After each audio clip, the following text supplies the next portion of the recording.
Buenas noches a todas y todos, bienvenidos a este evento de comunicación independiente y construcción de movimientos.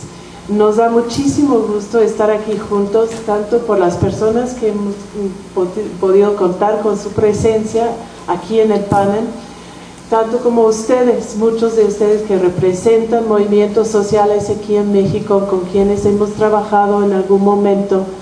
La idea de la discusión es empezar con unas presentaciones breves sobre las experiencias de cada quien. Nosotros cuando decimos, bueno, yo soy Laura Carlson, voy a empezar con la presentación propia. Soy directora del programa Las Américas aquí en la Ciudad de México. El programa de Las Américas es un programa de diálogo norte-sur y de información política que está vinculado a una crítica de la política exterior y información y análisis sobre la construcción de espacios autónomos y de movimientos sociales en toda América Latina. Sale en inglés y en español. La página es www.cipamericas.org. Y yo he vivido aquí en México más de 25 años y nosotros hemos desarrollado un trabajo de comunicación con esos vínculos a los movimientos, igual que mis compañeros y mi compañera aquí en el panel, en la mesa. Estamos esperando dos personas más que no han de tardar, Marcela Turati, que muchos conocen, periodista de la revista Proceso, y Gloria Muñoz, de la revista electrónica Desinformémonos. Ahora, nosotros hemos escogido este tema de comunicación independiente en la construcción de movimientos porque atrás de los años que hemos estado trabajando en este tema, lo que hemos visto es que hay una gran necesidad en todos los movimientos para tener más capacidad, para cada vez más enfocarse en lo que no es solo la lucha por la tierra o aislada la lucha por la tierra, por los derechos y todos los temas en que trabajamos, sino también una lucha por la palabra, el derecho de hacerse escuchar en la sociedad, la importancia de llegar a la opinión pública, de tener el apoyo de la comunidad, de romper el muro de la desinformación, de las mentiras de los medios masivos de comunicación. Y por eso queremos abrir el diálogo. Digo que es un diálogo porque contando con la presencia de representantes de movimientos entre el público y de otros comunicadores que hacen trabajo parecido a lo que hacemos nosotros, lo que queremos es tener toda la segunda parte de la noche para escuchar a ustedes. No solo preguntas, sino comentarios y abrir una discusión abierta. La otra razón que para mí en particular es un gran honor y privilegio estar aquí hoy en la noche es por mis compañeros y mi compañera que están aquí en la mesa. Ellos representan muchos años de experiencia y unas experiencias que tienen mucho que ver con el tema y con México, que podemos aprender mucho de lo que han hecho en los otros países. Sin más, vamos a entrar entonces. La primera presentación es de Raúl Sibeki. Ustedes, muchos que conocen a nuestra página y trabajo, conocen muy bien a Raúl Sibeki, y también es columnista en el periódico La Jornada. Tiene años y años trabajando en temas de autonomía, de movimientos sociales, en perfiles de experiencias, en visibilizar los pequeños o grandes proyectos de autonomía y de creación de espacios más libres y más autónomos frente a obstáculos muy grandes. Es periodista y director, coordinador internacional de la revista Brecha en Uruguay, en Montevideo, y publica en La Jornada, en el programa de Las Américas, y es autor de varios libros. Algunos están afuera en venta, pueden echar el ojo en la salida, que están presentando aquí en México ahora y asesor de diversas organizaciones sociales en varios países de América Latina. Muchas gracias, Raúl, por estar aquí con nosotros hoy. Bueno, buenas noches.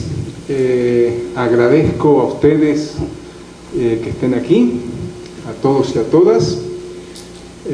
Agradezco a Laura la invitación y la presentación. Decirme que tengo muchísimos años de experiencia es una forma muy elegante de decirme anciano, lo cual agradezco. Y como anciano voy a hablar de otras cosas. Vieron que los viejos hablan de lo que tienen ganas y no del tema para el que los traje. Bueno, con Laura tenemos también muchos años de conocernos, porque ella es mucho más joven, muchísimo más joven, como la mitad de años que yo tiene. Y bien, empiezo. A mí me gustaría poner a discusión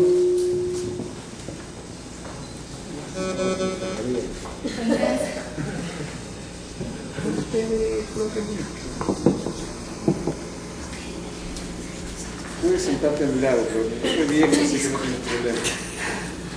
Culpa de los maestros, ¿verdad? Bien, yo quería someter a discusión o a consideración lo que yo creo que es la comunicación. Y lo voy a hacer de la siguiente manera. Tradicionalmente, por comunicación se entiende algo similar a lo que algunos llaman la teoría del tubo, ¿verdad? Un tubo que tiene dos puntas, ¿verdad? En una de ellas está el emisor del mensaje y en la otra punta el receptor del mensaje, la receptora, ¿verdad? Eso es la teoría del tubo, lo que supone naturalmente que hay una persona que emite, una persona que es activa, que es sujeto, y otra persona que recibe, que es pasiva, que es objeto. Esa es la concepción tradicional de la comunicación. Frente a esa concepción tradicional, yo creo que empieza a abrirse camino otra concepción que yo la he visto desarrollada en dos autores que no son periodistas ni comunicólogos, que son neurobiólogos, Alberto Maturana y Francisco Varela, chilenos. Y le llaman acoplamiento conductual o acoplamiento de conductas. Y quiero explicar brevemente de qué se trata esto. Y después qué relación tiene, si lo consigo relacionar, con la comunicación en movimiento. ¿Qué es el acoplamiento de conductas? Para explicarlo, estos dos neurobiólogos, Maturana y Varela, traen un experimento científico. ¿Se cayó algo? No, solo está haciendo ruido, pero no sé qué. Bueno, son los años del aparato. Maturana y Varela actualizan o explican un experimento científico que sucedió en islas del Pacífico, donde un grupo de científicos querían observar el comportamiento de los monos macacos, que es una especie de monos que comen papas. Pancho se ríe, ¿ya lo expliqué esto? Ah, porque los viejos a veces repetimos historias. Bien. Ah, otra vez el viejo contando la anécdota, no la conocí. Bien. Entonces, para observar a los monos macacos que viven en la selva, les pusieron papas en la playa. Y con la expectativa de que salieran de la selva, comieran las papas, te llaman Gloria, y pudieran fotografiarlos y observarlos a una distancia prudente. ¿Bien? Sucedió lo que los científicos siempre no prevén, que es que los monos son monos pero no son tontos. Las papas se llenaban de arena y no las comían. Y así pasaron varios días hasta que un buen día una mona joven, la innovación está relacionada con la edad y con el sexo, se le ocurrió meter una papa en el agua y vio que se limpiaba y se la comió. Y a las horas y a los pocos días, todos los monos de esa isla hundían la papa en el agua y se la comían. Incluso monos de otras islas que no tenían contacto con ellos. ¿Bien? A eso le llaman Maturana y Varela acoplamiento de conductas. Algo que sucede sin saberse muy bien por qué, aunque a posteriori hay explicaciones, y que no depende de que alguien dé la orden de, ¿me explico? Sino que por imitación o por expansión o por irradiación, otros individuos copian o realizan ese mismo gesto. Hay una explicación de otros científicos que no voy a tocar aquí porque sería muy largo, que se llama resonancia mórfica, pero el que le interese después tomamos un café y hablamos, o sea, Pancho. ¿Por qué traigo esto aquí? Porque en la verdadera comunicación de los movimientos existe esa misma actitud, ese mismo acoplamiento de conductas. Que es cuando, por ejemplo, un ave comienza a cantar, emite un sonido y todas las demás se acoplan a esa conducta. Si uno observa de cerca algunos procesos políticos que hemos vivido, por ejemplo, la insurrección de 2003 en Bolivia, o la insurrección de 2001 en Argentina, el 19 de diciembre de 2001, cuando el presidente emite un mensaje a la nación en una situación de caos político y instala el estado de sitio, inmediatamente la gente deja lo que está haciendo, sale a la calle y se concentran en un lugar que es la Plaza de Mayo. Eso es un acoplamiento de conductas. Acá sucedió, hasta en México sucedió, en Oaxaca, ustedes recuerdan, la resonancia que tuvo aquel hecho de que las mujeres ocuparan una televisión pública y emitieran, y provocó un tsunami o un terremoto, o un temblor como el de hoy, como los dos de hoy. Entonces, ¿por qué traigo esto?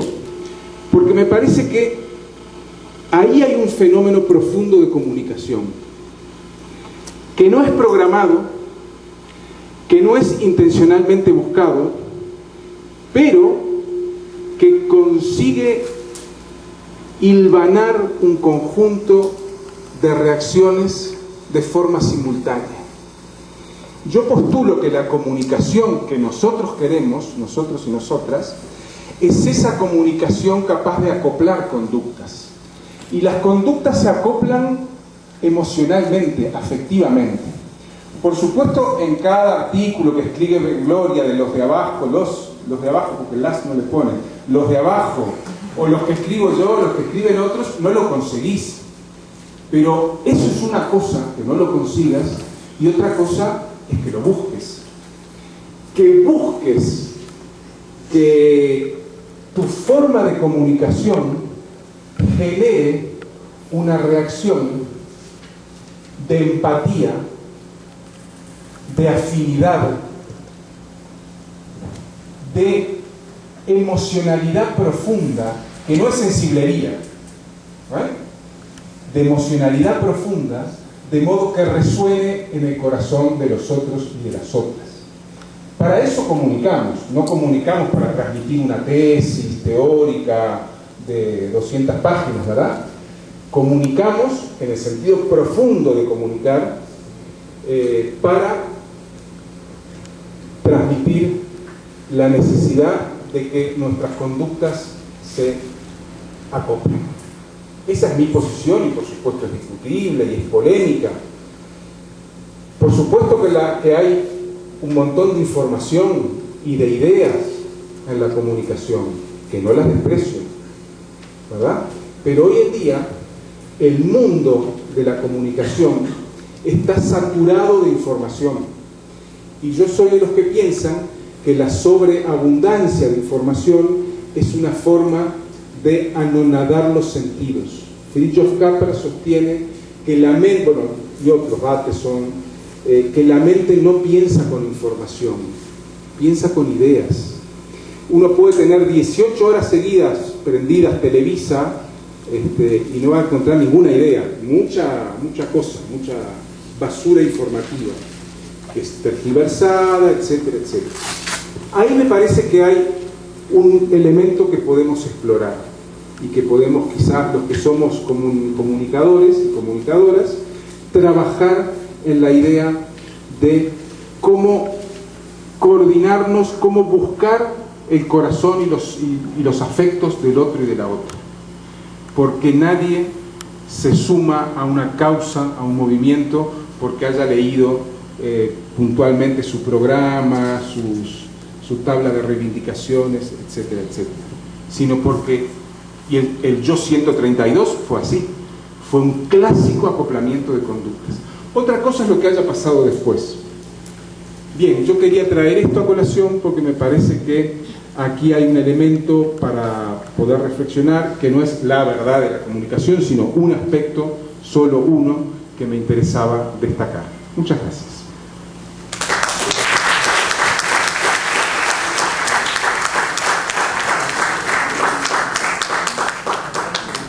Muchas gracias, Raúl.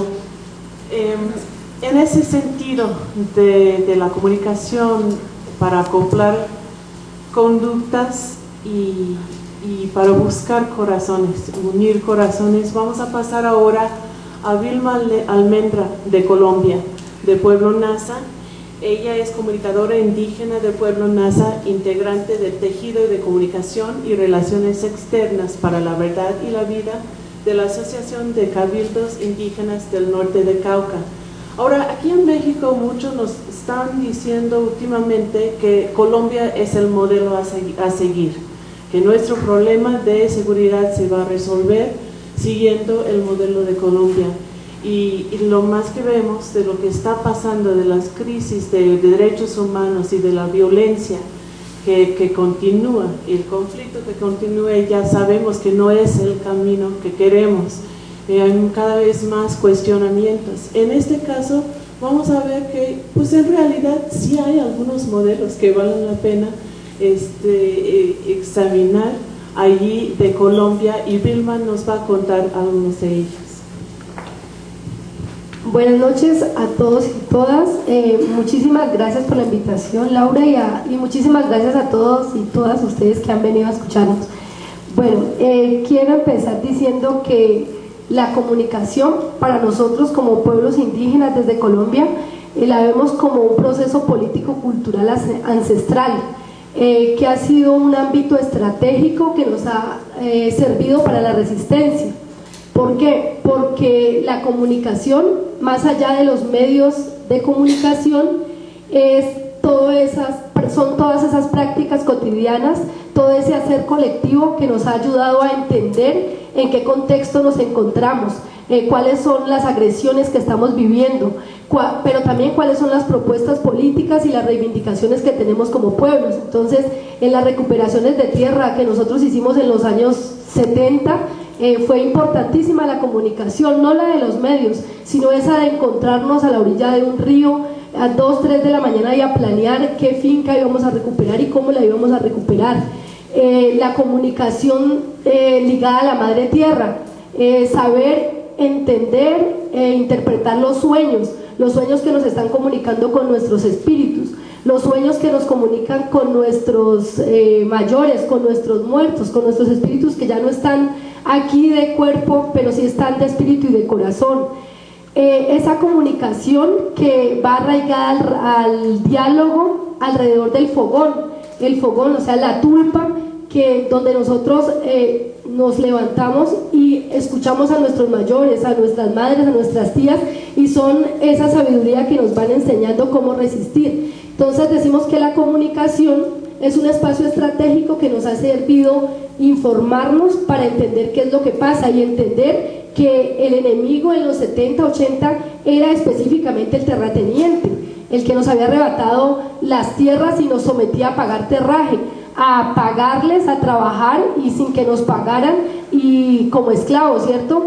Y esa misma comunicación que nos ayuda a entender ese contexto nos dice ahora que más allá del terrateniente, el enemigo es la transnacional, que llega a sacar el oro, que llega a privatizar el agua, que llega a asesinarnos selectivamente y que está usurpando nuestro territorio, que nos está despojando para convertir en mercancía todos los bienes comunes. Entonces, la comunicación parte de eso, un proceso político-cultural estratégico que nos permite leer la realidad, entender el contexto y dialogar colectivamente para ver cómo es que vamos a resistir, qué estrategias que vamos a implementar y qué palabra vamos a caminar, qué palabra vamos a definir. Cuando salimos a una movilización, hacemos un previo trabajo de decir qué es lo que queremos, por qué nos movilizamos.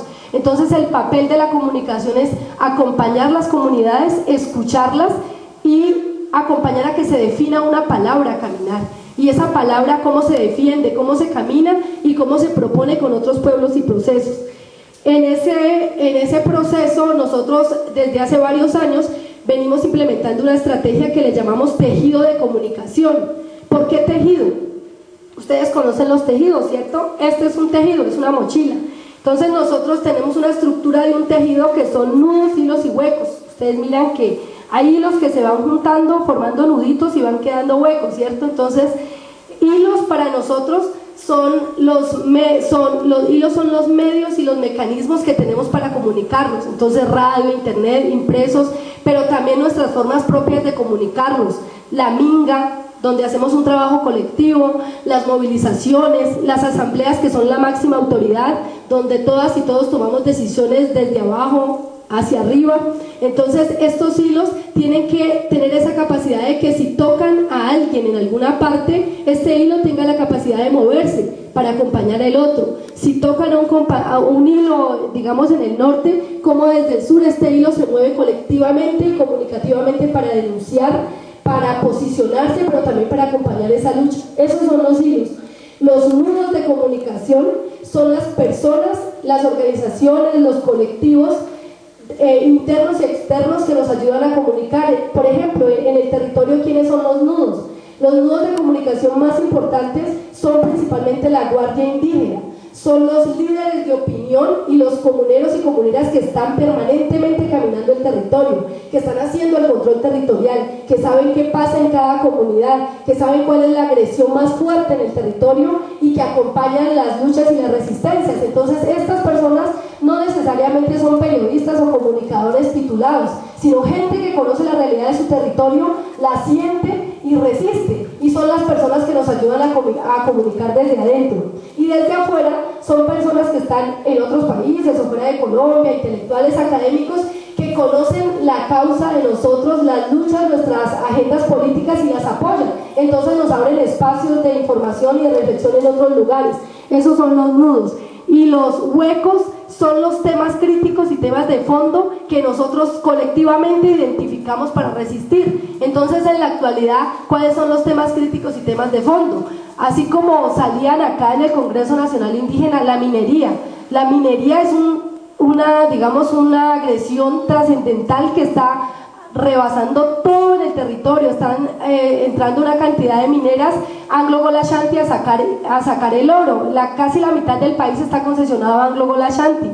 Entonces se están haciendo represas en todas partes, está el conflicto armado, o sea, la guerra específicamente para desplazarnos y adueñarse de los bienes comunes, y una cantidad de temas que nos afectan, pero también hay contradicciones internas, así como tenemos contradicciones con la insurgencia armada principalmente, que no respeta nuestra autonomía ni el control territorial, sino que nos quiere someter a la agenda de ellos y nos imponen. Tenemos contradicciones con ellos y tenemos problemas. También precisamente con el modelo económico que está establecido no solo en Colombia, sino en todo el continente, es un modelo de codicia que lo que busca es mercantilizar la vida toda. Y los tejidos de vida, las otras propuestas que nosotros tenemos desde abajo es al contrario, es la colectividad, la reciprocidad, la solidaridad y los bienes comunes, el suma causa y el buen vivir, los planes de vida que hemos nombrado desde los territorios. Entonces, nudos, hilos y huecos desde un tejido de comunicación se estructura para defender la vida y el territorio. Y decimos comunicación, ¿para qué? La comunicación tiene que servir única y exclusivamente para defender esa vida y ese territorio que está en riesgo. La vida misma está en riesgo por ese modelo dominante, el extractivismo salvaje que está terminando con nuestros territorios y con nuestras vidas mismas. Entonces, la comunicación la enfocamos a 5 acciones. A 4 acciones: informarnos para reflexionar, decidir y actuar. Un ejemplo concreto en ese camino: tenemos una escuela de comunicación que le hemos llamado la Escuela del Camino de la Palabra Digna. Una escuela de comunicación donde se formaron cerca de 100 compañeros y compañeras no solamente indígenas, sino también negros, campesinos y urbanos, que llegaron al territorio NASA para formarse como comunicadores y comunicadoras. El trabajo final de ellos no fue un proyecto de grado, una tesis de 100, de 200 páginas que exclusivamente se la lee él o a los amigos que conocen o los profesores, sino que el resultado de esto fueron prácticas de vida para defender el territorio. Entonces les pongo un ejemplo concreto de los 10 grupos, un ejemplo de Tierra Adentro. 7 compañeros NASA muy preocupados porque en Tierra Adentro estaban entrando las mineras, estaban dividiendo a la gente como siempre lo hacen, le ofrecen plata a algunos, le ofrecen escuelas, puentes, colegios, porque ellos dicen que tienen mucha plata y que van a invertir en el territorio y que no lo van a destruir, sino que va a quedar mejor de como estaba antes de la explotación minera. Entonces muchos líderes ya se estaban dejando comprar. Estos compañeros trabajaron en sus prácticas de vida una estrategia de comunicación para hablar sobre eso. Ay, no sé si se han visto el documental Si pa' Capa no se vende, sobre Guatemala en San Marcos. Entonces se empezó a hacer un estudio, qué documentales, qué textos hay sobre experiencias donde ya ha pasado esto y donde se registra cómo es la estrategia de las transnacionales para entrar a dividir las comunidades y lograr la explotación minera. Ellos trabajaron durante 6 meses, videoforos en cada vereda, reunían de 100, 200, 300 personas viendo estos documentales y contándoles qué había pasado donde ya se había dado la explotación minera. A los 6 meses estas comunidades definieron que no los iban a aceptar y los sacaron del territorio. Entonces esa es una de las pequeñas experiencias, resultados de esta escuela de comunicación. Entonces eso que se viene haciendo desde comunicación es más como para, no solo para hacer contrainformación, sino que estamos en un proceso de reconceptualizar, de saber qué es la comunicación para nosotros, porque nosotros decimos comunicación, ni sabemos de dónde salió esa palabra, o el modelo, como dice Raúl, los modelos tradicionales que nos imponen y decimos hay un emisor, un receptor, pero nosotros hemos venido haciendo en los últimos 5 años un trabajo de pensarnos qué es la comunicación en la realidad, en el contexto que vivimos y cuál es la comunicación que necesitaríamos. Hemos venido trabajando en una política de comunicación y lo que decimos, la comunicación tiene que servir para romper esa colonización tan fuerte que nos dice comunicar es solo o hablar por un micrófono o tomarse una foto o conectarse a internet. La comunicación nos tiene que servir para liberar el territorio del imaginario, para liberar la palabra, para que la palabra no tenga dueños y no siga siendo encarcelada como mercancía de las transnacionales o como mercancía de los gobiernos o de quienes tienen el poder, sino que la comunicación tiene que servir para liberarnos, para caminar una palabra que nos sirva para defender la vida del territorio, una palabra que sea tejida y arraigada a la madre tierra, que la comunicación sea única y exclusivamente para leer, entender y dialogar con la madre tierra, porque ese es el principio de comunicación. Si nosotros como nazas o como indígenas no sabemos qué es lo que nos están diciendo los pájaros, el río, las señas, los sueños, pasamos a un instrumento, a un equipo, vamos a hacer lo mismo que hace el modelo, vamos a hacer es propaganda. Entonces proponíamos, en vez de agencias de prensa, tejidos de comunicación para defender la vida y defender los procesos. Y en ese camino nos quedan muchos desafíos, porque iniciamos el trabajo de una política de comunicación, partiendo que la comunicación no es solo medios y transmitir un mensaje, sino que la comunicación está en el dolor de la madre tierra, en la situación del territorio. Entonces el desafío es cómo desde la comunicación que estamos transformando entendemos la agresión que viene desde afuera, pero también las contradicciones internas. Y cómo desde la comunicación que queremos caminar vamos a seguir defendiendo nuestra cultura, nuestras propuestas políticas y nuestro trabajo colectivo. Entonces, en síntesis, es eso, cómo se camina una palabra para defender la vida. Entonces decimos comunicación sería palabrandar, darle sentido a ese pensamiento NASA que dice, la palabra sin acción es vacía, la acción sin palabra es ciega. La palabra y la acción por fuera del espíritu de la comunidad son la muerte. Entonces la comunicación es esa palabra andando, hacer práctica el discurso y caminar la palabra colectivamente que sirva para defender la vida y el territorio. Muchas gracias.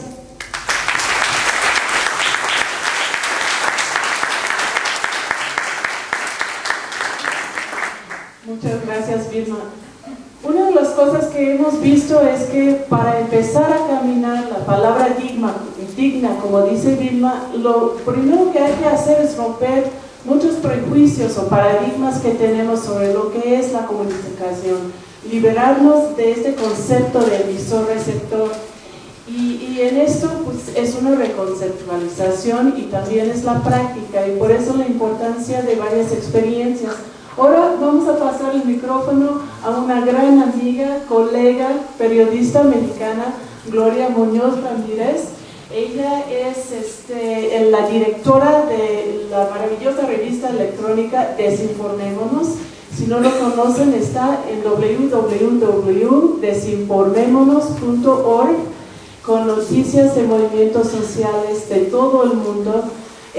Un ejemplo de la construcción de este tipo de ejido del que hemos hablado. Otro ejemplo, en este caso a nivel también internacional, y también autora de los libros El fuego y la palabra, y coordinadora de los libros recientemente de Yo Soy 132, Voces del Movimiento y Indignados. Gracias, Gloria. Bueno, primero que nada, muchísimas gracias, Laura. Gracias al Programa de las Américas, que nos permite reunirnos, que permite este encuentro. Y bueno, yo les voy a hablar más del ejercicio periodístico que de la tarea tan grande que es comunicar. Dentro de esa enorme tarea de la comunicación está este segmento que significa el oficio periodístico, el ejercicio cotidiano del periodismo, que es donde encuentra su espacio el proyecto de Desinformémonos. Desinformémonos se ubica como, y así lo dice, periodismo de abajo y a la izquierda. ¿Qué significa esto?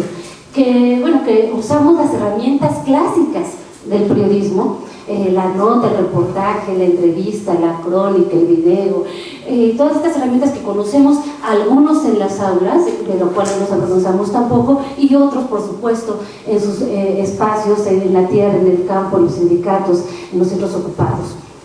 De ahí y de esos espacios nace Desinformémonos hace 4 años.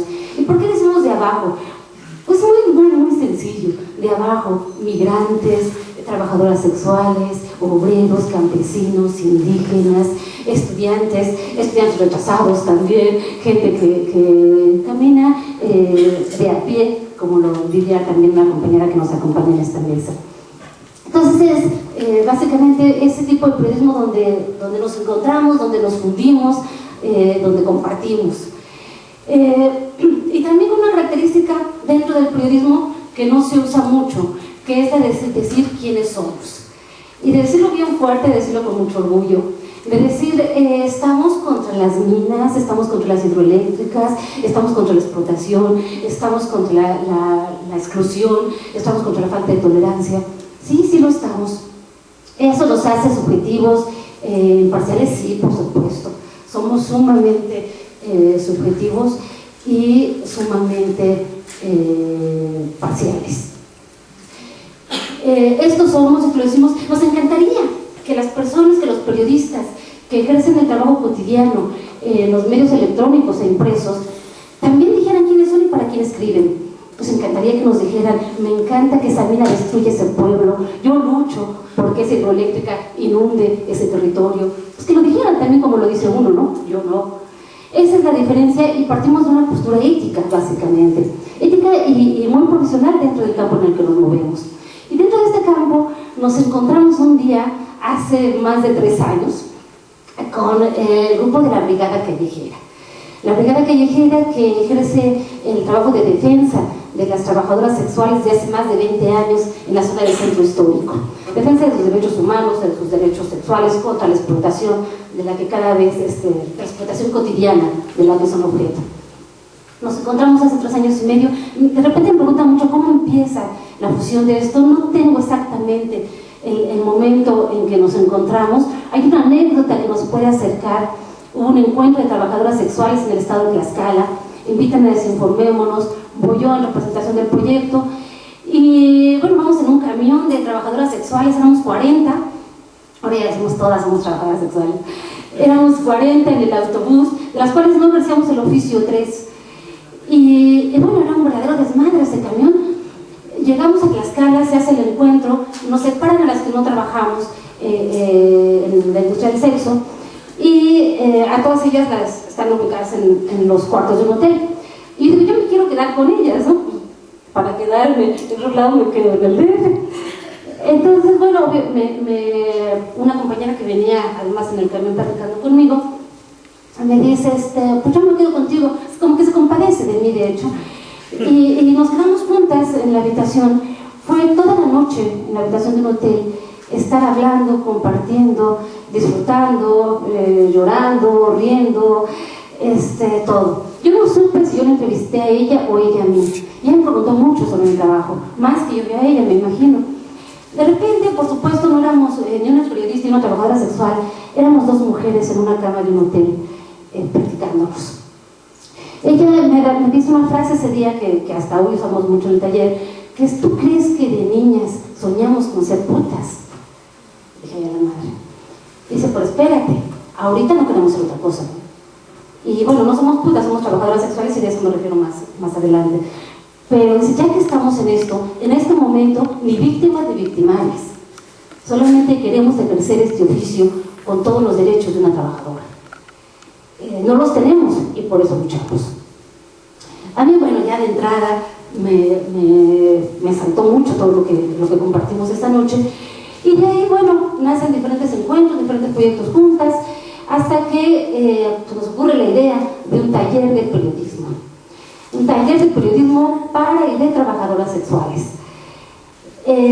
Bueno, primero, ¿qué carajos queríamos hacer con ese taller? ¿Para qué? ¿Cómo? ¿Quién iba a escribir? ¿A quién iba a ir dirigido? ¿Para qué queríamos aprender a escribir? En fin, un montón de preguntas.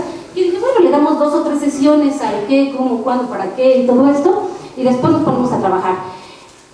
No, le dimos un año. Un año todos los martes de 3 a 8 de la noche, resolviendo la pregunta de qué carajos queríamos hacer. ¿Para quién queríamos escribir? ¿Desde dónde íbamos a escribir? ¿Con qué objetivo? ¿Qué queríamos? Un año entero.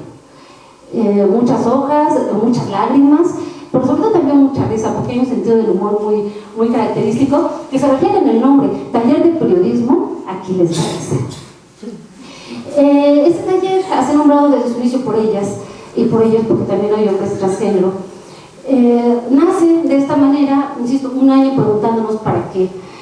Y ellas decían, primero era para que nos vea la gente de otra manera, cansadas de la estigmatización, de decir esas putas, en las esquinas, esas mugrosas, o que dentro, una cosa importantísima, dentro de la misma izquierda y dentro de la Defensoría de Derechos Humanos y de lo que se conoce progresista, no las aceptaran. Entonces era un trabajo, incluso en medios tan nuestros como la Habla de Trabajadores y cosas así, donde no, espérame tantito, la clase trabajadora es otra y tú no entras. Entonces, una pelea en el mismo mundo progresista, en donde no se les reconoce, y por eso nos tardamos tanto resolviendo las preguntas. Primero, para que se nos reconozca, para que no nos discriminen, para que nos traten de otra manera, y mucho también contra la doble moral, ¿no? Entonces ahí es cuando nos explican la diferencia entre una trabajadora sexual y una prostituta o puta. Bueno, mira, la trabajadora sexual ofrece un servicio sexual a un cliente, cobra por él y se va. La prostituta o puta ejerce un servicio sexual, ofrece un servicio sexual por un puesto, por una invitación, por un mejor salario, y no cobra y se da. Esa es una cosa.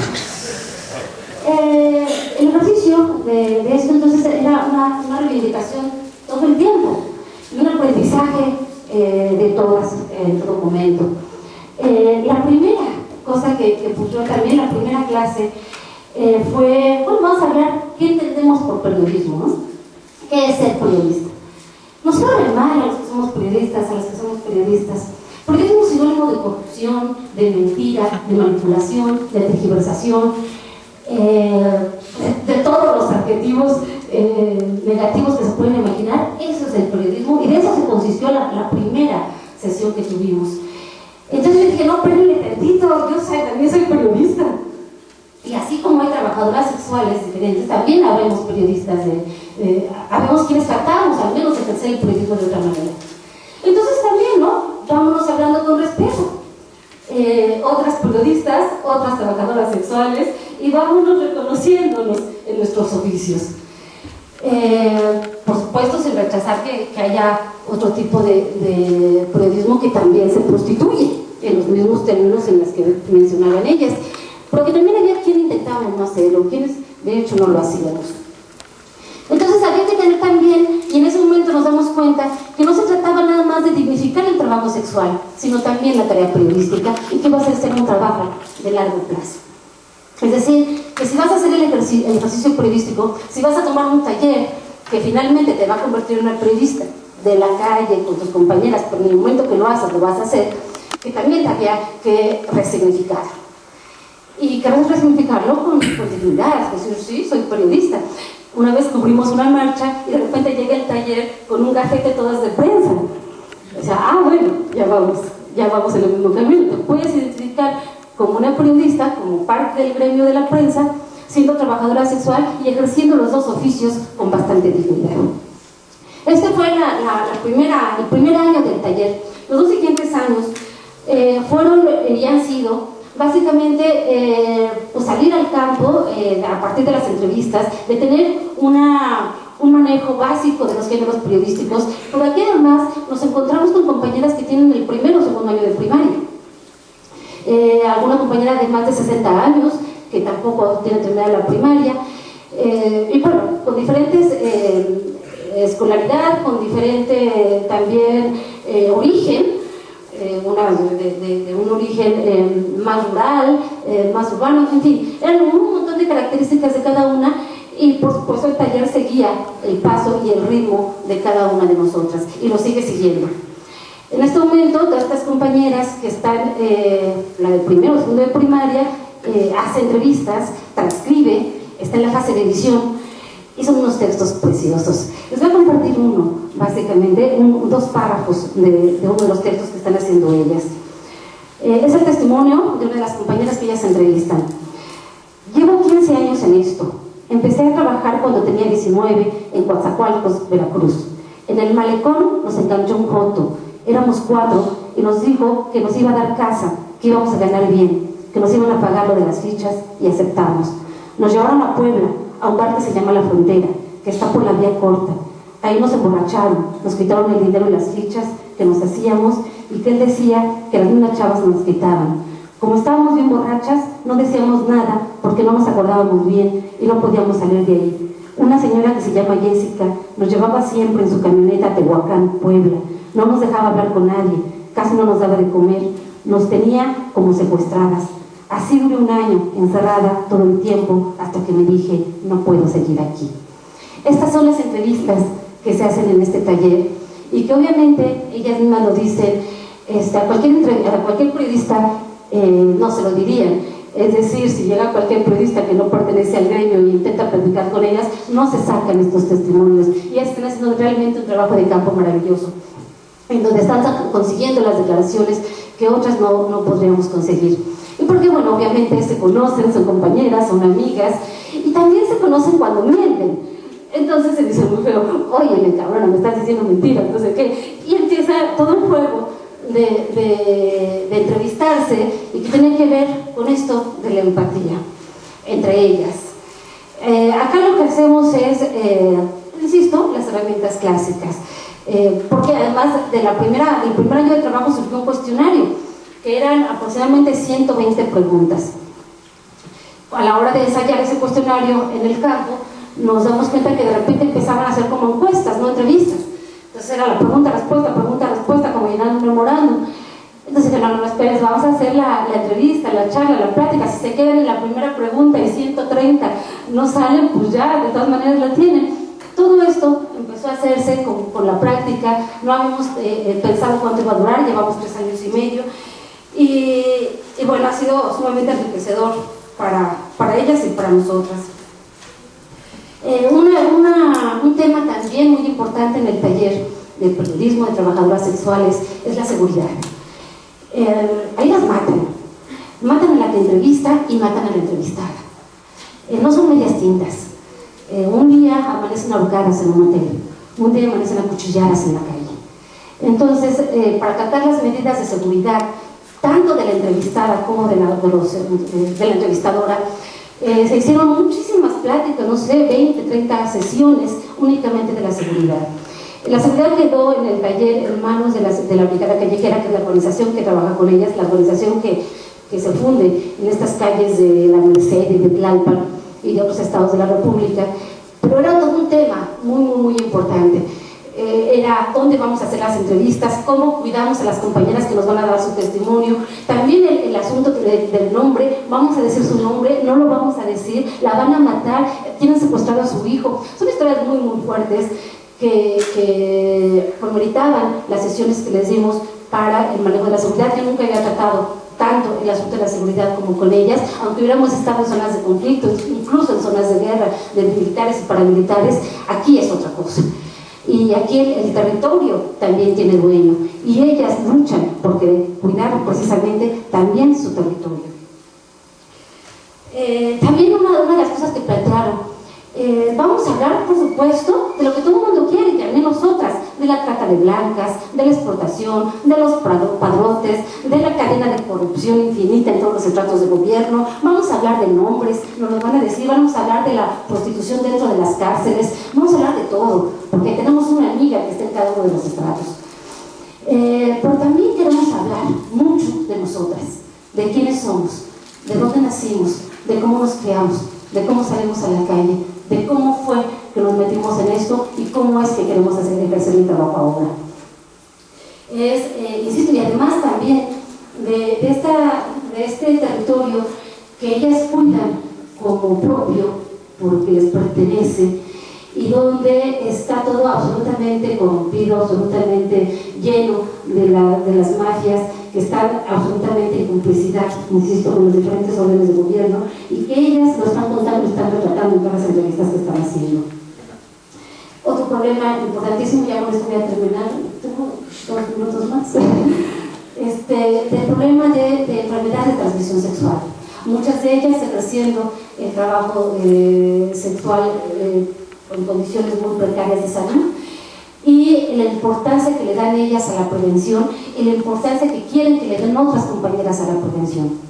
El uso del condón. Hay trabajadoras del taller, una de ellas que fue encarcelada, es una compañera indígena con VIH, trabajadora en el centro, una vez repartiendo condones en la calle, haciendo trabajo de promoción sexual, de prevención de enfermedades sexuales, la agarra la policía, la mete en la cárcel por disturbios al orden. De todo esto se habla en el taller, y bueno, con un acento muy, muy, muy importante en el VIH y en la prevención.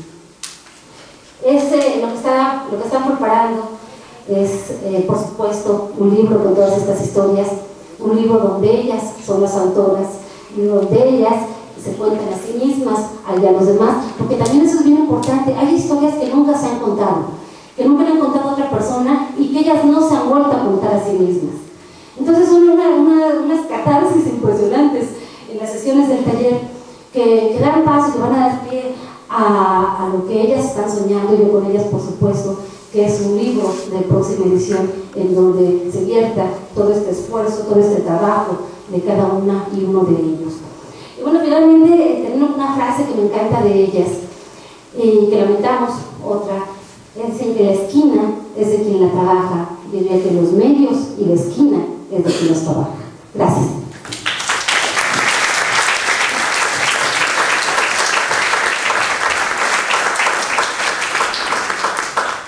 Gracias, Gloria.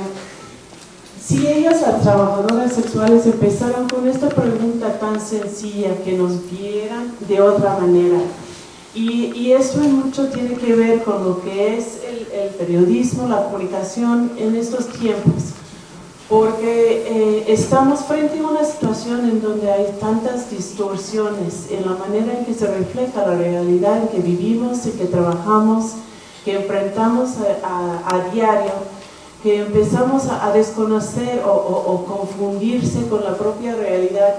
Y hay otras circunstancias en que simplemente la gente dice pues que nos vieran, o sea, que situaciones de emergencia, de urgencia, en donde hay riesgos, en donde hay peligros, y que los medios masivos y otras formas de comunicación no hacen caso, lo cual aumenta el peligro. La idea de hacer esta mesa redonda nace un poco de la urgencia del tema de comunicación y movimientos sociales. La urgencia que sentimos tanto por ver que la comunicación puede ser un asunto de vida y muerte.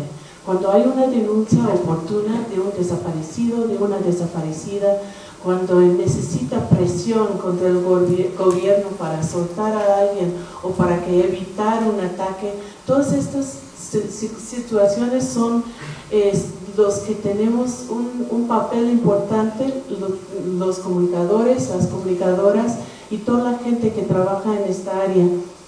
Y entonces queríamos tener ese espacio para hablar sobre esto, porque en México lo sentimos muy fuerte. Es el país en donde hay más ataques contra periodistas, asesinatos, y también un país en donde el número de ataques contra el pueblo, contra las personas, los desaparecidos y desaparecidas, está incrementando.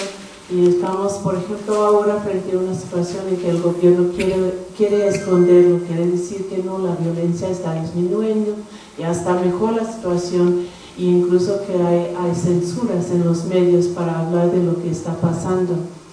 Ahora tengo el privilegio, el honor de presentar a otra compañera que muchos conocen, Marcela Turati, es periodista de la revista Proceso, y ella conoce este problema desde los dos lados, es decir, que ya tiene mucho tiempo trabajando, hablando con las víctimas de mal llamada guerra contra el narcotráfico aquí en México, de la violencia que estamos viviendo desde finales del año 2006, recogiendo sus historias y sus palabras, abriendo un espacio para que ellos tengan la posibilidad de unir su dolor con la empatía del pueblo, y por otro lado encontrando en este quehacer periodístico el riesgo que esto implica y la necesidad de buscar formas de protección y de seguridad y nuevas formas de trabajo, y unirse como periodistas también.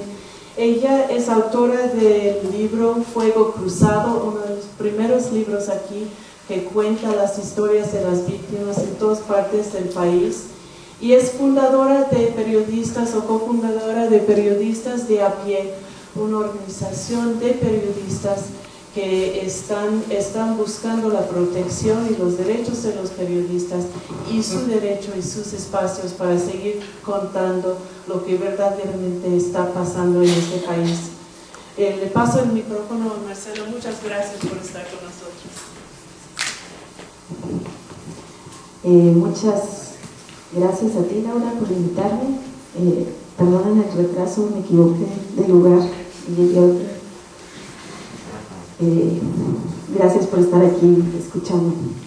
Y bueno, sí, como les decía Laura, bueno, yo vengo de ser una periodista educada en los esquemas tradicionales del periodismo, de lo que nos implantan desde la universidad, de no tomar partido, no involucrarse, de la objetividad entendida como no meterse, como no es mi problema, y también del no dolerse de lo que está pasando, ¿no? Uno como periodista generalmente lo enseñan a mantenerse al margen, pero el sexenio pasado hizo que varios periodistas nos enfrentáramos contra la idea que teníamos del periodismo. El sexenio nos cambió y de repente pues nos dimos cuenta que éramos corresponsales de guerra en nuestra tierra, ¿no? De ser periodista que cubría yo la pobreza, asuntos de pobreza, de pronto ya estaba, no sé, cubriendo, tenía frente a mí a muchas familias con hijos pues huérfanos, viudos, cubriendo los asesinatos, y pues con esta misma indignación que sentimos muchos periodistas de que les llamaran bajas colaterales, de que el gobierno dijera pues que se mataban entre ellos mismos, que no nos preocupáramos, que eran malos contra malos, ¿no?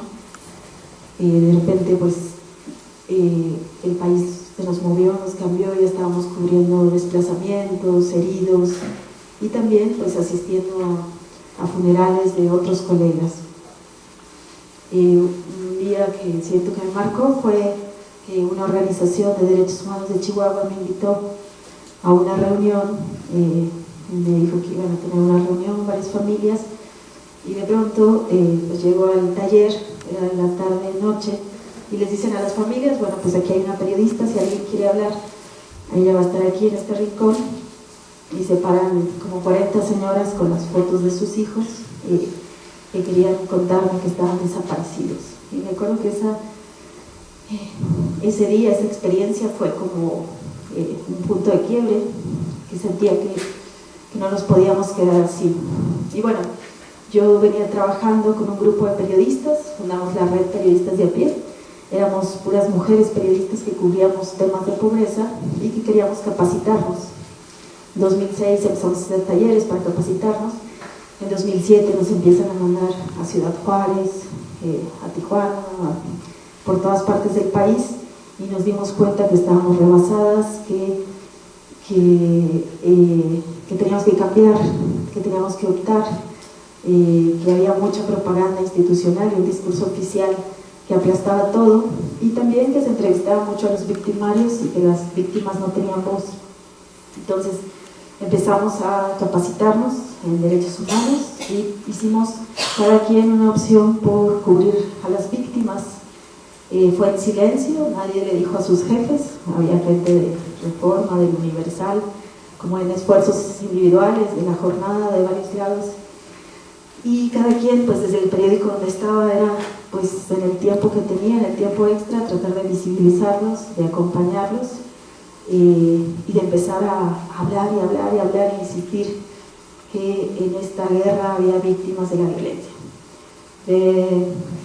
También nos unimos para hacer proyectos colectivos, por ejemplo, cuando fue la masacre de los 72 migrantes, que mañana se cumplen 3 años, pues varios periodistas y escritores pues quisimos hacer un altar virtual y organizarnos, y cada quien adoptó de alguna manera a un migrante y reporteó cada uno la vida de uno de estos, porque lo que queríamos es que la gente viera más allá de las cifras, que había 72 migrantes, no eran más allá del número.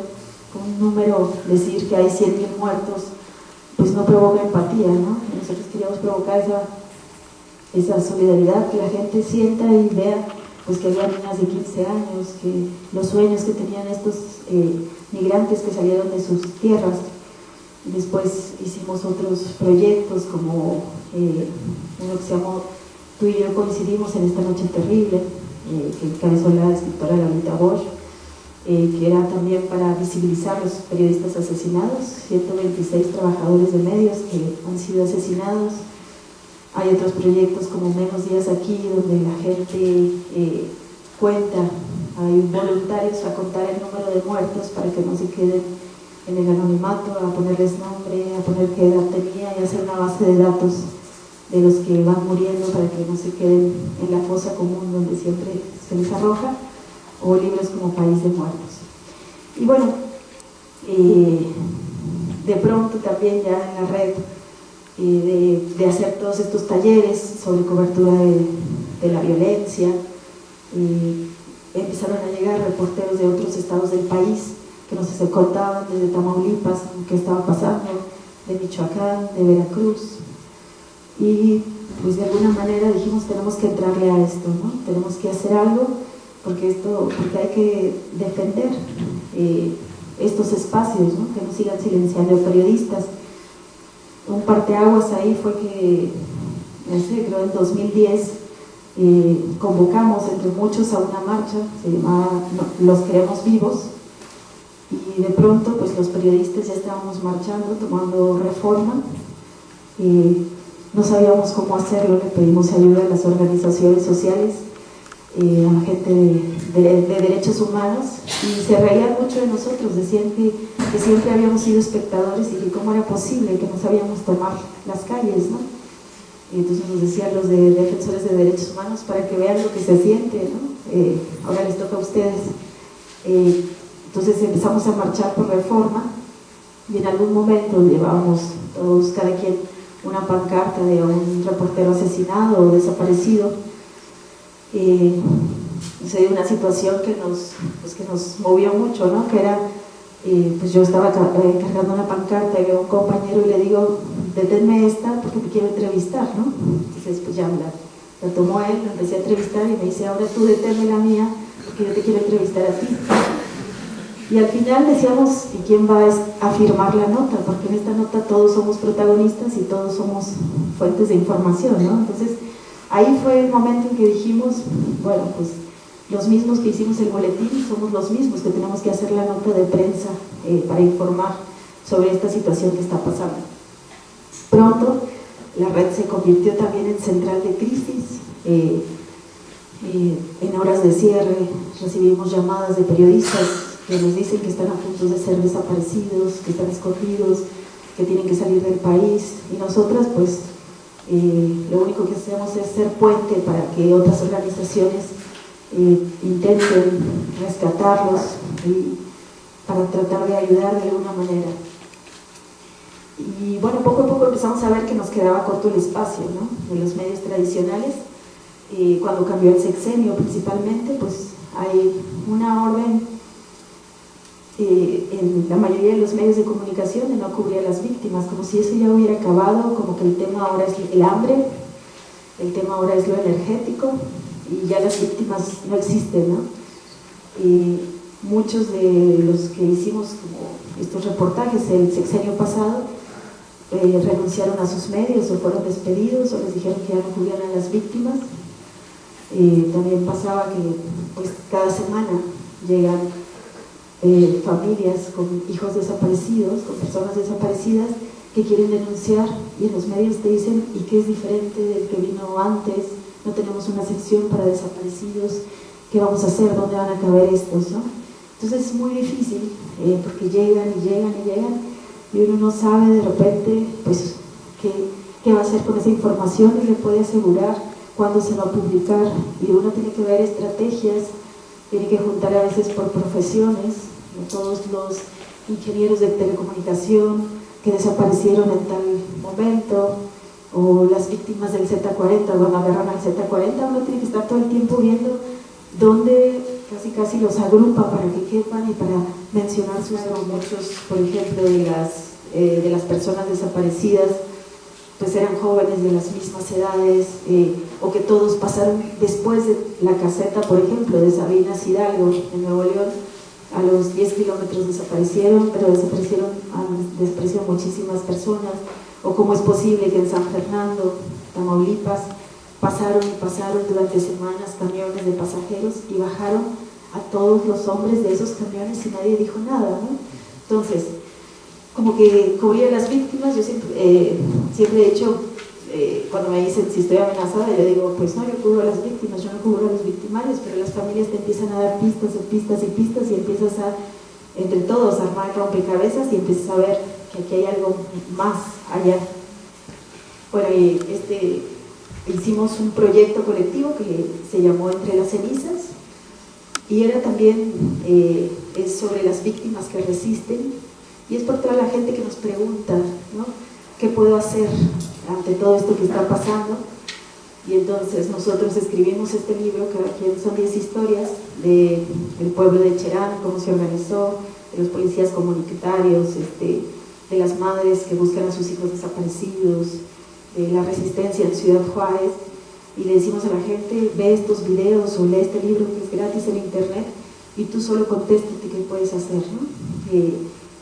Ahí se ha dado también un puente bien interesante, porque en las presentaciones no nomás vamos los autores, los periodistas o los fotógrafos que los hicimos, sino también van las familias como protagonistas, y pues estamos de la mano. Algunas veces en algunas redacciones pues los jefes ven eso como mal, ¿no? O sea, te empiezan a cuestionar si eres activista, si eres periodista, o sea, si ya pasaste una línea, si ya que eres. Y lo que decimos es que, pues no sé, estamos, este sexenio, ¿no?, lo que pasó y lo que sigue pasando, pues nos hizo entrar en crisis de identidad, ¿no? En varios talleres que hemos dado, una de las preguntas que sale de los periodistas es: si lloro, ¿sigo siendo periodista? ¿No? O sea, si lloro con todas estas señoras que vienen, ¿qué soy? ¿No? También muchas veces vemos que estamos convenciendo a la gente de no publicar por ahora.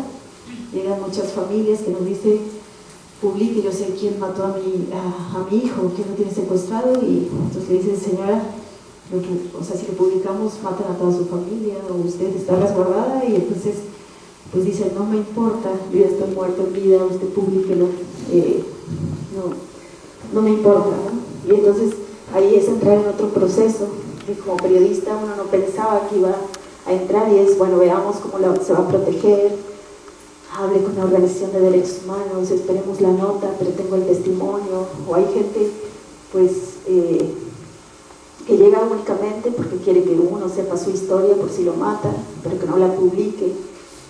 Y también otra cosa que ha pasado es pues que muchas de las exclusivas, pues ya, o sea, nos olvidamos de las exclusivas, tratamos de entre todos compartir información muchas veces, y de cuidar a las víctimas mucho, y eso hace, pues, eso es diferente, ¿no?, del periodismo tradicional, que es competir, que es ganar la nota. Acá lo que queremos es visibilizar y organizarnos y visibilizar problemas, ¿no?, y visibilizar a las víctimas y lo que están pasando. Y bueno, ya por último, de este proceso, pues de poco a poco, los estados, en diferentes estados, empezamos a ver que había otros periodistas, pues también cansados de la corrupción, cansados de que no tenían espacios, y que vieron como este caminar, y que están formando sus propias redes de periodismo, que también sienten necesidad de crear sus nuevas plataformas, sus blogs, donde puedan entre todos, aunque sean de diferentes medios, investigar el mismo tema. Y todos estamos viendo esta necesidad de capacitarnos más en seguridad física, ¿no?, en seguridad electrónica, cómo guardas documentos, pues porque sabes que son peligrosos, cómo te cuidas emocionalmente, todas esas cosas pues, que nunca nos habíamos planteado. Y bueno, y en ese caminar andamos, y pues desde este otro lado, quizás de los medios tradicionales, pero pues los periodistas que estamos tratando de aprovechar esas grietas en los medios, pues para seguir colando esto y buscar otros caminos para posicionar estos temas que pensamos que son urgentes. Gracias.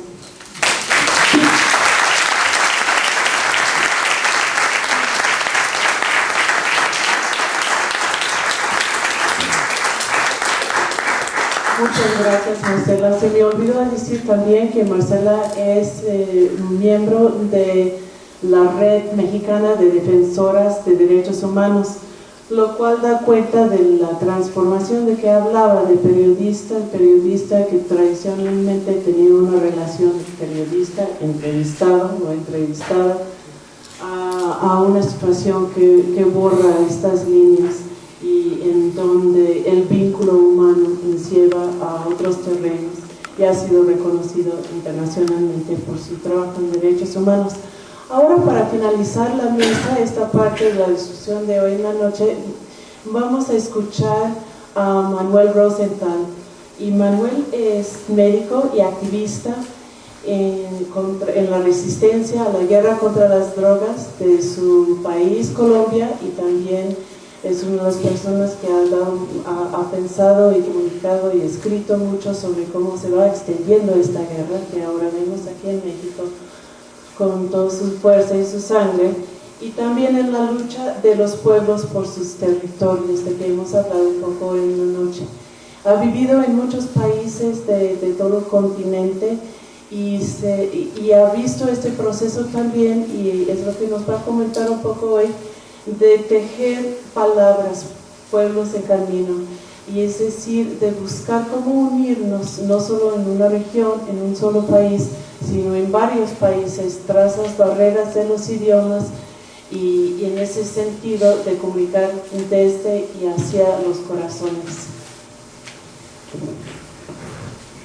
Bueno, muchísimas gracias y gracias de verdad las compañeras y los compañeros por las historias compartidas y ojalá estuvieran ustedes de últimos aquí para, con todo esto en el corazón y en la cabeza, tratar de tejer, respetando lo que se ha dicho. Lo primero es confesar que, sobre todo mientras escuchaba a Marcela ahora, se me venía a la cabeza una frase que tengo, o una imagen que tengo que repetir con angustia, y es que hace muchos años leía una correspondencia que hubo entre Walter Benjamin y Bertolt Brecht.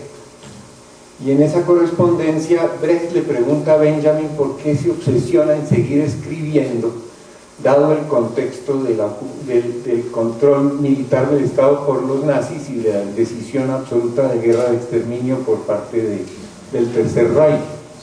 Y la respuesta de Benjamin era la que estaba escuchando yo ahora. No hago referencia a la impotencia, sino a la sensación y al contexto. Y es que Benjamin contestó, ya estamos muertos, solo falta que nos maten. De eso tengo plena conciencia. De modo que no escribo para nosotras y nosotros, sino para que otras y otros impidan que esto vuelva a suceder, porque solo la conciencia nos va a salvar. Estamos perdidos. Benjamin no fue escuchado. No fue escuchado. Estamos intentando escucharlo sin haberlo escuchado. Y ese es un testimonio terriblemente doloroso en este contexto. Pero además porque no puede asegurar que en curso hay una guerra de exterminio. Yo vengo no de un país, Colombia, yo vengo de un campo de trabajo y de un campo de exterminio. Esto que estaba narrando Marcela se replica territorio por territorio. En Colombia hay un 70% de subregistro de las muertes en la guerra que ha habido, 70%. Ya basta el informe sobre la memoria de la guerra desde 1958 en Colombia, que salió hace 2 semanas, lo dice, no lo digo yo, y lo acepta la Presidencia de la República. Vayan contando en México, me perdonan, porque ustedes tenían tiempo para predecir que eso venía para acá. No es el Plan Colombia. Hay un compañero, Héctor Mondragón, que dijo hace muchos años, cuando derrocaron a Pinochet y se empezaba a esbozar algo que luego se llamó el Plan Colombia, decía: el neoliberalismo entra a las Américas en las botas del general Pinochet, se consolidará en los helicópteros del Plan Colombia y se convertirá en exterminio total en países grandes como México.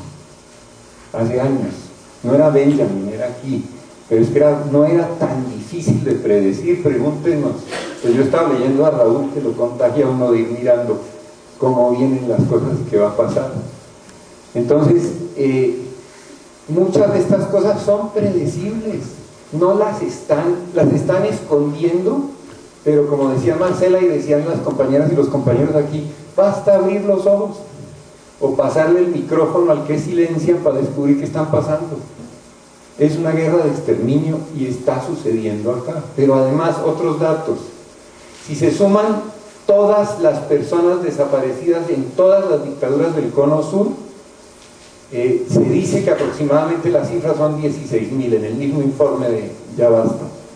De Colombia solamente en los últimos 10 años fueron 25.000. El 81.5% de los muertos en Colombia son civiles, donde hay un conflicto armado abierto entre insurgencia y Estado. Eso para que cambien los esquemas, los que siguen pensando que la guerra en Colombia es una guerra de la insurgencia buena contra un Estado malo. No, es una guerra de donde venga contra los pueblos. Y el objetivo final es el despeje de territorios para intereses de corporaciones transnacionales. O a quienes tuvimos el honor de escuchar en el CNI, pueblo por pueblo de todo este país, no les tengo que repetir Colombia porque quedé aterrado de ver exactamente lo mismo. En cada uno de los territorios y estados de este país tienen la capacidad de estar despojando, exterminando con el pretexto del mal llamado crimen organizado, la ocupación militar de la guerra contra el narcotráfico, el progreso de las represas, la minería, el agronegocio, la energía limpia, están desplazando y asesinando gente que en la mayor parte de los casos, si no fuera por el trabajo como el que están haciendo compañeras y compañeros aquí, que quedarían en el más absoluto olvido o en la confusión más absoluta. En este país hay una guerra contra los pueblos, es la misma guerra del continente. Somos un excedente, perdónenme, pero Benjamin me está hablando al oído. Estamos muertos, falta que nos maten. Y si creemos o sabemos que a nosotros no nos toca, estamos del otro lado, no del que debemos estar. Sonará panfleto de los 70, pero lástima, es la pura verdad. Pero en el informe de Ya Basta, de la memoria, venían otros relatos terribles pero extraordinarios como estás narrando acá. Y solo voy a hacer referencia a uno. Los paramilitares llegaron a una población, separaron a los hombres, los cortaron con cuchillos, les llenaron el abdomen de piedras y los tiraron al río, delante de sus mujeres y de sus hijos. Las mujeres sacaron los cadáveres del río delante de los paramilitares, sacaron las piedras de sus abdómenes, volvieron a coserlos y los enterraron. Y los asesinos no se atrevieron a hacer nada. Solo ahora sale publicado eso. Como no saldrán las historias de los que Primo Levi llamaba los ya no hombres, Sergio Agamben los llamaba de la misma manera, esos que ya estaban tan perdidos, tan más allá de la vida o de la muerte en los campos de exterminio de los nazis, que no quedaron para contar la historia. ¿Cuántos de ellas y ellos somos ya aquí? Y los demás incapaces de ver. ¿Qué sería si la verdad hoy fuera la misma que Benjamin le narró a Brecht, solo que nosotras y nosotros, por la propaganda que llaman comunicación, somos incapaces de reconocerla y enfrentarla? ¿No será que ese es el trabajo de comunicar y que no le toca a los periodistas, ni a las putas, ni a los trabajadores sexuales nomás, sino que nos toca a todas y a todos? ¿No será que nos toca ahora ser de la madre tierra para la madre tierra y defender la vida para no meternos en el proyecto de exterminio? Una pregunta, porque yo contesto no sé, porque si supiera no tendríamos la angustia de hacer este encuentro. Pero a partir de allí quiero hacer otro comentario. Los asesinos asesinan y destruyen por dos razones. Una, porque están atrapados en su codicia insaciable, es una enfermedad incurable. Y en el cálculo de ellos, si eliminan los que sobramos y controlan los pocos recursos que hay, que además mejoran de precio cuando son pocos, el resultado es más clientela y se salva el sistema. En otras palabras, el sistema está en una sin salida. Y el sistema es el capital, pero también es una manera de pensar, es la racionalidad que lo soporta, es la modernidad. Lo que somos ya no sirve. Somos, yo no dije ellos, nosotros somos parte de ese aparato. Como pensamos y entendemos ya no sirve. Tenemos una máscara puesta que resulta en el espejo ser nosotras y nosotros. Si nos la quitáramos, ni reconoceríamos lo que hay detrás, porque esa máscara es lo que ha construido la modernidad. Categorías. Mujer. La mujer es una categoría creada en la conquista hasta el día de hoy. ¿Qué será mujer? Nosotros y nosotras apenas medio nos atrevemos a empezar a pensar que eso está dentro de un marco que estamos asumiendo y aceptando. Por ejemplo, sería muy bueno cada 8 de marzo decirnos claramente la mujer no existe, que sería no negar la mujer, sino negar la mujer del capital. Del capital, porque Holloway lo dice muy lindo, me parece a mí. Él dice, estamos dentro, sí, pero cuando estamos contra, también estamos dentro, solo parados contra. ¿Y cómo estamos por encima o en otra parte? Para que esto no siga repitiéndose. Es que el desafío va por ahí. Por ejemplo, esa frase que me gusta y he repetido y me vuelve a sonar, que es cuando los indígenas descubrieron a los europeos, América todavía no existía. De modo que ellos tampoco eran indígenas. O sea, ¿qué son? ¿Qué somos? Y un compañero, un amigo afro en Colombia del proceso de comunidades negras dice, nosotros no somos negros, pero él reivindica y lucha por el derecho de las comunidades negras.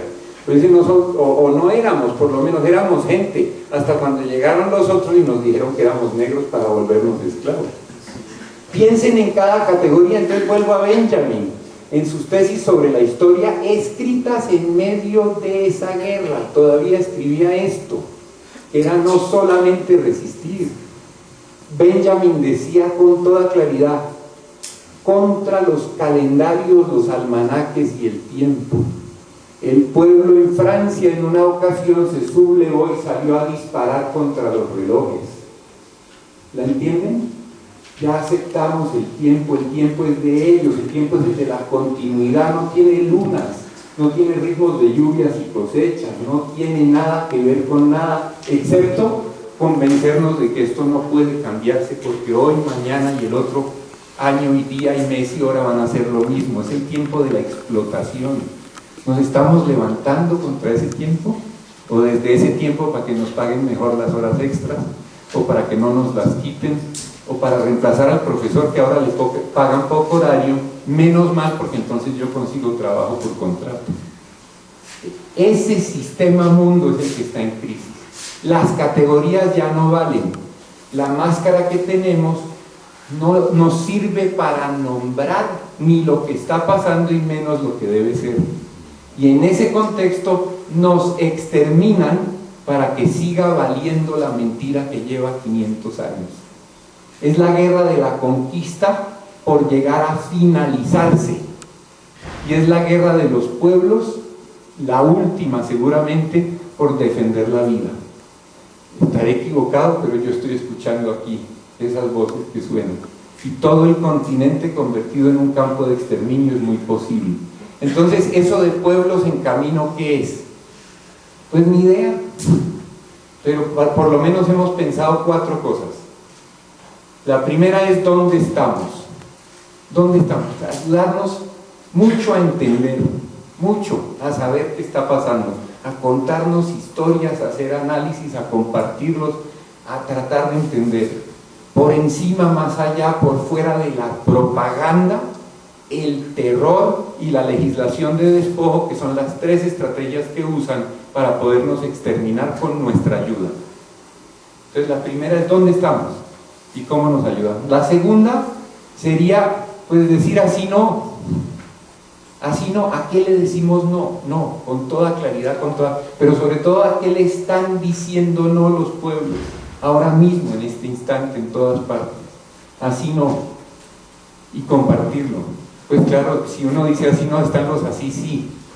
Y la enorme, desde la historia terrible que les conté, pero de dignidad, de los cuerpos reconstruidos para enterrarlos, de las mujeres, a cuántas historias más de dignidad que están por ahí y que estamos narrando. Solo en esta mesa hay gente que no ha hecho sino contar esas historias. Pongámoslas en primera plana mental. Y allí recordé a un indígena Nasa, militar, que no hizo la guerra para liberar a su pueblo, porque entendió que hay que liberar el territorio del imaginario. Esa cerca es la que tenemos que desmontar. Recuperado el territorio del imaginario, nadie nos detiene. Es ahí donde nos controla. Entonces, así sí, busquemos los así sí por todas partes, sin competir, por compartir para llegar lejos. Y el último es ¿cómo así? Y esa es para nosotras, para nosotros. Bien metidos en las recetas de gobiernos progresistas, el partido político, usted compañero es marxista o es un traidor, todas esas historias que son categorías que no nos sirven, señalémoslos tranquilamente. Evo Morales dijo que no entregaba el litio y ahora lo está entregando. Ollanta Humala dijo el oro no se puede comer, compañeros, yo no lo voy a dejar sacar, y está matando a la gente en Conga para entregarlo.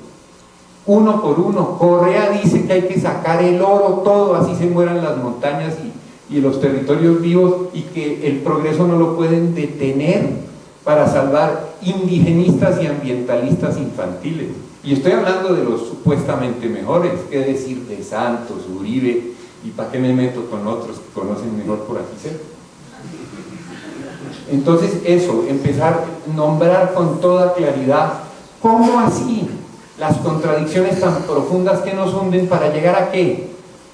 A reestablecer o por fin establecer la confianza, tejernos otra vez, pero tejernos para hacer de otra manera, sabiendo que no sabemos nombrar lo que hace falta y que hasta ahora solo repetimos lo que nos mandan a repetir ellos para someternos. Esa liberación del exterminio es al mismo tiempo resistencia y la construcción entre todas y todos de un mundo a otro que tiene que llegar. Una pista sí nos las dan, sin duda, quienes siguen tejidas y tejidos a la tierra. Muchas gracias.